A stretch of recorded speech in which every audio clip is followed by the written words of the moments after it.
যারা নেককার স্ত্রী তাদের চারটা চিহ্ন থাকে, চারটা গুণ থাকে। নবীজি বলছে এই চারটা গুণ যদি কোনো স্ত্রীর মধ্যে থাকে তাহলে বুঝে নিয়ে ওই স্ত্রী নেককার এবং ওই স্ত্রী জান্নাতি স্ত্রী। জোরে কোন সুবহানাল্লাহ।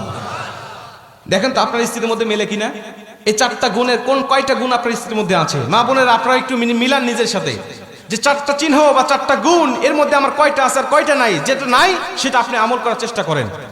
প্রথম নম্বর, নবীজি বলছে যেই স্ত্রী কথাবার্তা বা অঙ্গ ভঙ্গি দিয়ে সবসময় তার স্বামীকে খুশি রাখতে চায়, সন্তুষ্ট রাখতে চায়, হাসাতে চায়, আমি নবীজি বলছি ওই স্ত্রী আদর্শবান স্ত্রী। জোরে কোন সুবহানাল্লাহ। অঙ্গভঙ্গি দিয়ে, হাসি দিয়ে, বিভিন্ন ভাবে কথাবার্তা দিয়ে স্বামীকে হাসি খুশি রাখতে চায়, সন্তুষ্ট রাখতে চায়, নবীজি বলছে ওই স্ত্রী সবচেয়ে আদর্শবান। আপনি মিলান তো আপনার স্ত্রী আপনাকে হাসায় কিনা, আপনাকে সন্তুষ্ট রাখতে চায় কিনা, নাকি সবসময় মুখ গোমরা করে রাখে। যদি হাসাতে চায় বা আপনাকে সন্তুষ্ট রাখতে চায় বুঝে নিয়ে নবীজির ভাষা অনুযায়ী ওই স্ত্রী আদর্শবান। 2 নম্বরে নবীজি বলছে তুমি যখন বাহির থেকে আসবে তখন তোমার স্ত্রী সংসারের কাজগুলোকে সামান্য সময়ের জন্য স্থগিত করে তোমাকে সময় দেয় কিনা। আদর্শবান স্ত্রী সাময়িক সময়ের জন্য সংসারের কাজগুলোকে স্থগিত রেখে বা একটু স্টপ রেখে তখন স্বামীকে সঙ্গ দিবে। বাইরে থেকে আসছে জুতাটা খুলে দিবে, জামাটা খুলে আলনার উপর রেখে দিবে, এরপরে কি লাগবে গামছা মুখ ধুয়ে আসছে ওয়াশরুম থেকে টাওয়ালটা আগায়া দিবে, তার কি দরকার এদিকে সে মনোনিবেশ করবে। নবীজি বলছে যখন আদর্শবান স্ত্রী এটা করবে আল্লাহ পাক তখন ওই স্বামীর মধ্যে স্ত্রীর জন্য মোহাব্বত ঢেলে দিবে। জোরে কোন সুবহানাল্লাহ।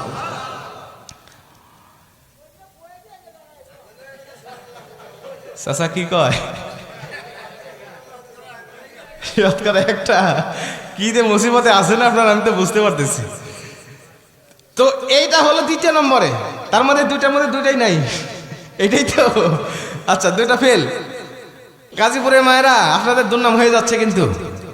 এরপরে 3 নম্বরে নবীজি বলছে যখন স্বামী মানসিকভাবে অশান্তির মধ্যে থাকবে, ব্যবসা বাণিজ্যে লস খাইছে বা কোনো দুর্ঘটনা ঘটছে, কোনো একটা মানসিক ডিপ্রেশনের মধ্যে স্বামী আছে, তখন নেককার স্ত্রী যারা তারা স্বামীর ভুল না ধরে স্বামীকে মানসিকভাবে তাকে বিভিন্ন সাপোর্ট দিতে থাকে, প্রশান্তি দেয় বা সাপোর্ট দিতে থাকে যে আচ্ছা তুমি যেটা করছো সমস্যা নাই, তুমি ব্যবসায় লস খাইছে তো সমস্যা নাই, আল্লাহ আবারও আমাদেরকে আরো ভালো কিছু দিবে।